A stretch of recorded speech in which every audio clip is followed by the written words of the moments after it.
प्यारे बच्चों, कार्यालय जिला परियोजना अधिकारी जिला विद्यालय निरीक्षक शाहजहाँपुर। तो ये योजना है परख के लिए बारे में बताया गया। परख राष्ट्रीय सर्वेक्षण 2024 की तैयारी के संबंध में जो आपकी परीक्षा करवाई जाए उससे कुछ संबंधित हम जो प्रश्न करवा रहे हैं तो उनको बारी बारी से करिए। तो ये पूरा आदेश है सरकार का। तो ये आप पढ़िए। मैं सर्वेश्वर कलान, हमारे चैनल को सब्सक्राइब कीजिए, लाइक एंड शेयर कीजिए और मैं जस्ट ही आपको अभी सारी चीज़ें अवगत कराएंगे। तो इसमें सबसे पहले हम विज्ञान के क्वेश्चन लेते हैं। तो विज्ञान के क्वेश्चन हम आपको करवाएंगे, इसमें आपको इस परीक्षा में बिल्कुल ही लाभ मिलेगा। ठीक है। तो अब हम आपको विज्ञान का चैप्टर पहले हमारे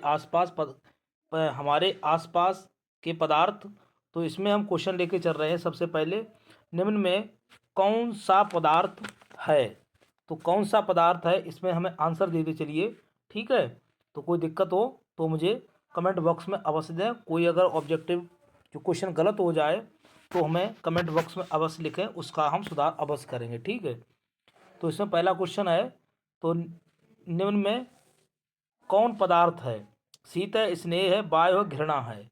तो इसमें सबसे पहले हम आंसर देंगे वायु है। विसरण का एक उदाहरण, इत्र के सुगंध का हवा में फैलना, स्याही का पूरे पानी में फैलना, कॉपर सल्फेट के क्रिस्टल को पानी में डालना, इनमें से कोई नहीं। तो प्यारे बच्चों इसमें होगा तीसरे का ए। ठीक है। निम्न में किसका घनत्व सबसे अधिक होता है? किसका घनत्व सबसे अधिक होता है? तो 4 चौथे का ठोस में होता है। ठीक है। तो किस अवस्था में परमाणुओं की ऊर्जा सबसे कम होती है? किस अवस्था में परमाणुओं की ऊर्जा सबसे कम होती है? तो 5वें में ठोस में। ठीक है। पदार्थ की किस अवस्था में अंतराणुक बल प्रबलतम होता है? तो छठे का क्वेश्चन लिखिए। तो ठोस में। किसमें होती है? ठोस में। ठीक है, देख लीजिए ठोस में। निम्न में किसमें कणों की अधिकतम गति होती है? किसमें? तो प्यारे प्यारे बच्चों जल्दी ऑप्शन दीजिए, अपना लॉक कीजिए। तो सातवें का, तो सातवें में कौन सा? सी। ठीक है, कौन सा है? सी। जल का क्वथनांक होता है, जल्दी जल्दी दीजिए। जल का क्वथनांक होता है तो बताया 100 सेंटीग्रेड, 273 सेंटीग्रेड, 0 सेंटीग्रेड, 273 फिर सेंटीग्रेड इसमें दिया है। तो 8वें का जल्दी जल्दी आंसर दीजिए। तो 8वां, 8 का ए। ठीक है, 100 सेंटीग्रेड। शुद्ध जल का क्वथनांक होता है, शुद्ध जल का क्वथनांक होता है, तो शुद्ध जल का क्वथनांक होता है 373 केल्विन। ठीक है। बर्फ का गलनांक होता है, तो बर्फ का गलनांक कितना होता है? 0 सेंटीग्रेड या 273 केल्विन। ठीक है। तो 273 केल्विन या 0 सेंटीग्रेड। अब इसमें 11वें क्वेश्चन पर आ जाइए।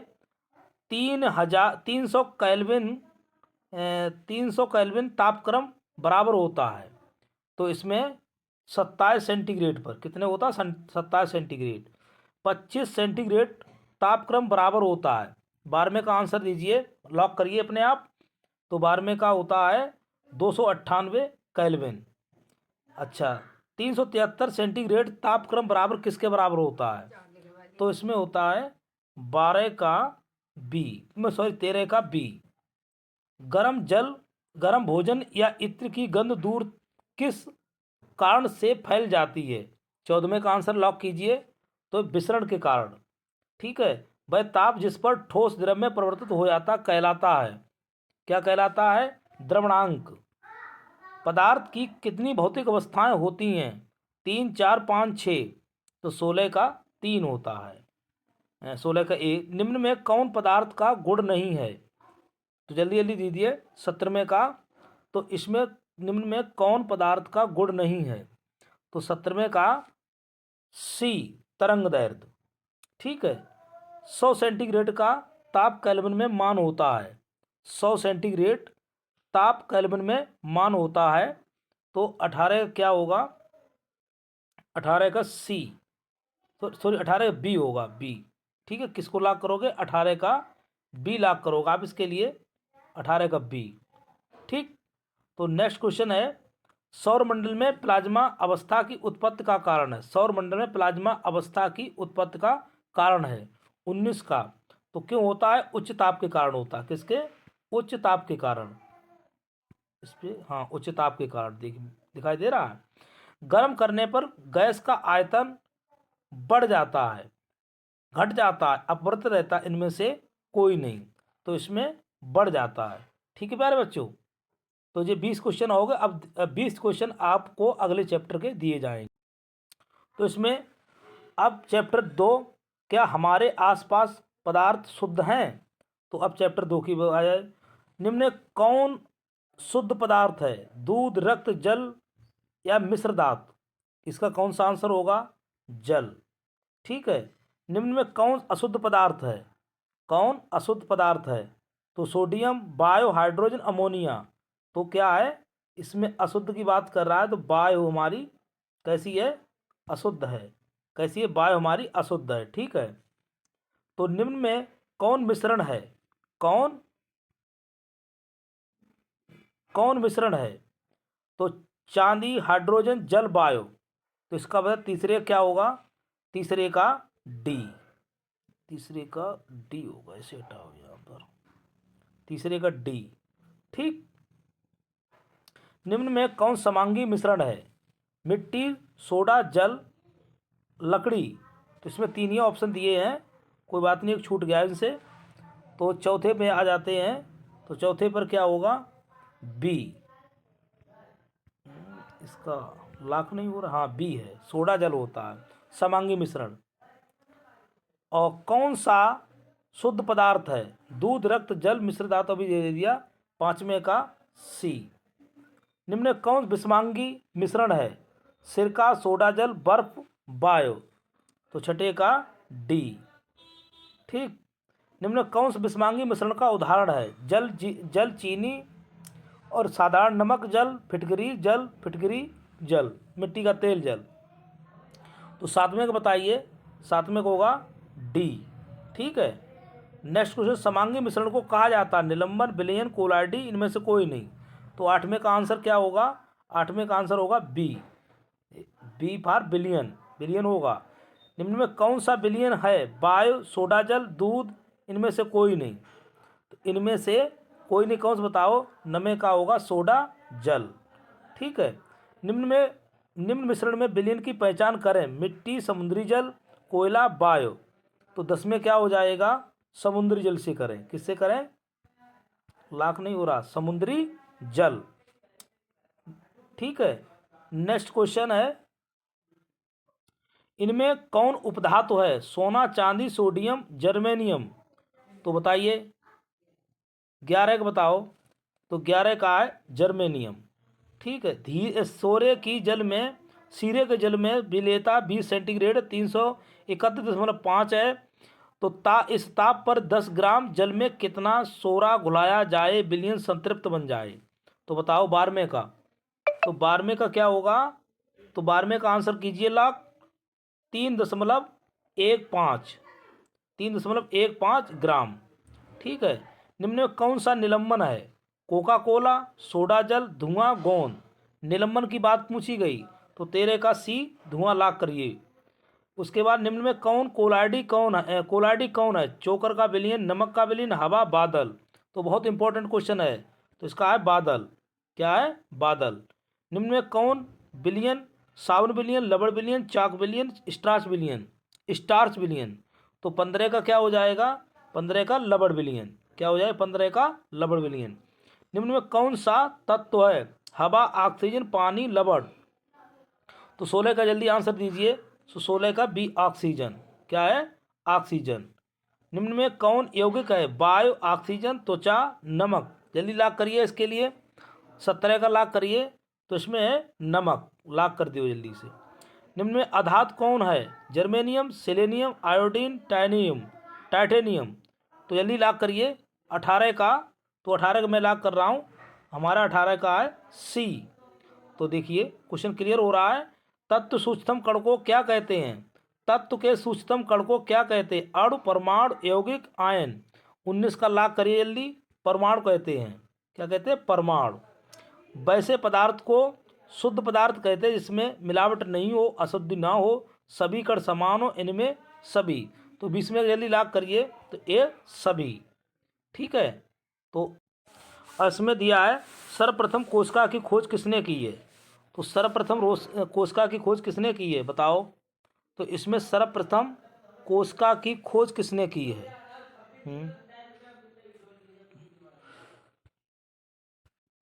तो रॉबर्ट किसने की थी, रॉबर्ट हुक ने, ये तो सब बच्चे जानते हैं। नेक्स्ट क्वेश्चन, कोशिका की खोज कब हुई। कोशिका की खोज कब हुई बताइए जल्दी से। कोशिका की खोज कब हुई है। तो कोशिका की खोज 1665 में हुई है। ठीक है बेटा। सेल कोशिका शब्द उत्पत्ति से संबंधित वैज्ञानिक का नाम। तीसरे का जल्दी लॉक कीजिए, रॉबर्ट हुक। ठीक है, इसका रॉबर्ट हुक। नेक्स्ट क्वेश्चन है, कोशिका सिद्धांत का प्रतिपादन किसने दिया था। चौथे का जल्दी बताइए। तो चौथे का दिया था स्लाइडेन एवं स्वान ने। ठीक है, नेक्स्ट क्वेश्चन है, जीव द्रव्य की सर्वप्रथम खोज किसने की थी। जीव द्रव्य की सर्वप्रथम खोज किसने की थी, पांचवें का लाख कीजिए। तो पुरकंजे उसका नाम है। क्या है, पुरकंजे। पुरकोज लिखा है, पुरकंजे है, गलत छप गया। मानव शरीर की सबसे बड़ी कोशिका कौन सी है। मानव शरीर की सबसे बड़ी कोशिका जो होती है तो अंड कोशिका। ठीक है। अब नेक्स्ट क्वेश्चन, जीव शरीर की रचनात्मक एवं कार्यात्मक इकाई है। क्या है। तो इसमें जीव शरीर की रचनात्मक एवं कार्यात्मक इकाई है तो कोशिका कौन सी, सातवें का आंसर दीजिए, सातवें का ए। ठीक है। सबसे छोटा एवं कोशिकीय जीव कौन सा, सबसे छोटा, सबसे छोटा, आठवें को लाख करिए। तो आठवें का माइक्रोप्लाज्मा। ठीक है, माइक्रोप्लाज्मा। आत्महत्या का थैली किसे कहा जाता है, आत्महत्या की थैली, लवक, लाइसोसोम, रिक्तिका, केंद्रिका। तो इसमें नौ का क्या ला कर रहे, लाइसोसोम, लैसोन इसे बोलते हैं। कौन सा कोशिकांग पाचक थैली कहल है, कहते हैं कौन सा कोशिकांग पाचक थैली कहते हैं। तो 10वें का आंसर लाख कीजिए। तो 10वें का है लाइसोसोम। तो इसमें अब आ जाइए, पादप कोशिका का रसोई घर किन्हें कहा जाता है, 11वें का लाख कीजिए। तो हरित लवक। पादप कोशिका के सबसे बाहरी आवरण को क्या कहते हैं, 12वें का। तो 12वें का डी, कोशिका भित्ति। तारक केंद्रक का कार्य। तो 13वें का लॉक करिए बी, तुर्क निर्माण। केंद्रक में पाए जाते हैं क्रोमोसोम, लाइसोसोम, राइबोसोम, इनमें से कोई नहीं। 14वें का लॉक करिए। तो क्रोमोसोम। इनमें से कौन प्रोटीन निर्माण केंद्र है, कौन प्रोटीन निर्माण केंद्र है। तो 15 का लॉक करिए सी, राइबोसोम। क्या है, राइबोसोम। नेक्स्ट क्वेश्चन, पादप कोशिका कौन सा भाग निर्जीव होता है, पादप कोशिका जल्दी बताइए। 16 का ए, कोशिका भित्ति। इसमें तार काय का पाया जाता है केंद्रक में, कोशिका द्रव्य में, गुणसूत्र में, केंद्रिका में। 17वें का लाख करिए। तो कोशिका द्रव्य में, किसमें, कोशिका द्रव्य में। वर्णात्मक पारगम झिल्ली कहते हैं, 18वें का लाख करिए। 18वें का लाख करिए।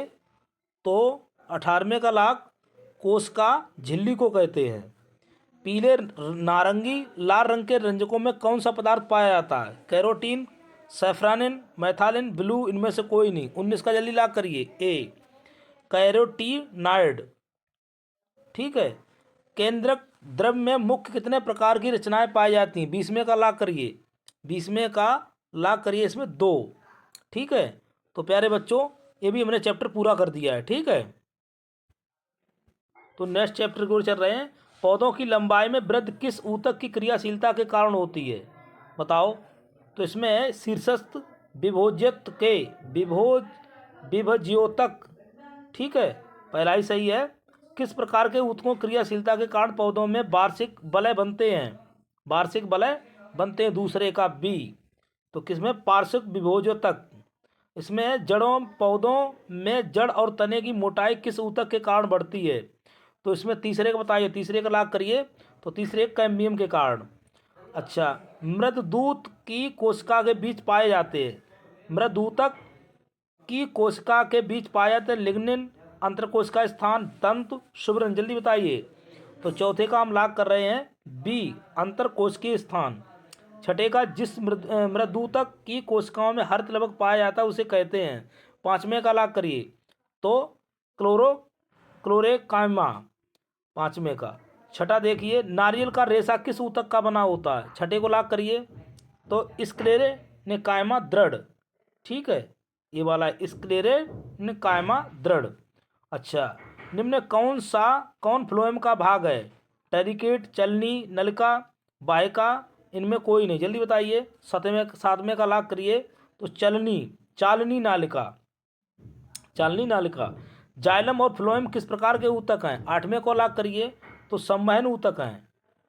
जाइलम में उपस्थित जीवित कोशिका का क्या नाम है? लॉक करिए नमा, तो नमे को है डी जाइलम मृदूतक, ठीक है। नेक्स्ट क्वेश्चन है, ट्रेकिडस पाए जाते हैं जाइलम में, फ्लोएम में, बसीय ऊतक में, पेशीय में, जल्दी बताइए। 10वें का लॉक करिए तो 10वें का जाइलम में, ठीक है। नेक्स्ट क्वेश्चन, निम्न में कौन जाइलम का भाग नहीं है? तो इसमें कौन सा लॉक करें? 11वें का लॉक करिए फटाफट, चालनी नलिका। क्या है? चालनी नलिका। नेक्स्ट में मूंगफली, बादाम के छिलकों में पाए जाते हैं हरित-लवक, अंतरकोशिकीय पान, स्क्लेरिडिस, चालनी पट।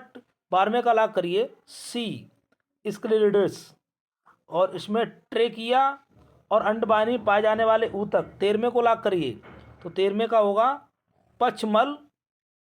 पक्षमल एपिथीलियम। 14वें का कॉन्ड्रियोब्लास्ट कोशिकाएं किस ऊतक में पाई जाती हैं? 14वें का लॉक करिए तो 14वें उपास्थ में। किसमें? उपास्थ में। आप अपने आंसर चेक करते हैं कितने आपके सही हो जाए हैं। शरीर का बाहरी और भीतरी रक्षक आवरण बनाते हैं तो कौन बनाते हैं? 15वें का लॉक करिए तो एपिथीलियम ऊतक। कौन बनाते हैं? एपिथीलियम ऊतक। रेखित पेशी है, ऐच्छिक, अनैच्छिक, इनमें कोई नहीं, तो 16वें का लॉक करिए, ऐच्छिक है, ठीक है। आस्थ एवं उपास्थ, एपिथीलियम ऊतक, संयोजी ऊतक, सी ऊतक, तंत्रिका ऊतक। 17वें का जल्दी बताइए, लॉक करिए तो 17वें का है बी संयोजक ऊतक। वह ऊतक जो मनुष्य में पेशियों को अस्थि से जोड़ता है क्या कहलाता है? 18वें का लॉक करिए, कंडरा, ठीक है। अरेखित पेशी है, अनैच्छिक, अरैच्छिक, ऐच्छिक, इनमें से कोई नहीं। 19वें का लॉक कीजिए, अरेखित पेशी, तो वो अनैच्छिक है, ठीक है। 20 में रक्त में पाई जाने वाली त्रुक रूपी केंद्रक युक्त कोशिकाओं का क्या नाम है? प्लेटलेट्स, प्लाज्मा, लाल रक्त कोशिकाएं, कण कोशिकाएं, श्वेत रक्त कोशिकाएं। 20 का लॉक करिए, 20 का श्वेत रक्त कोशिकाएं। तो प्यारे बच्चों, अपने आप मिलान कीजिए। 80 क्वेश्चन लगभग मैंने आपको दे दिए हैं, तो 80 क्वेश्चन में आपके कितने सही हुए हैं हमें कमेंट बॉक्स में अवश्य अवगत कराएं और हमारे चैनल को सब्सक्राइब करें, लाइक एंड शेयर करें। सर्वेश्वर कलाम। जय हिंद, जय भारत।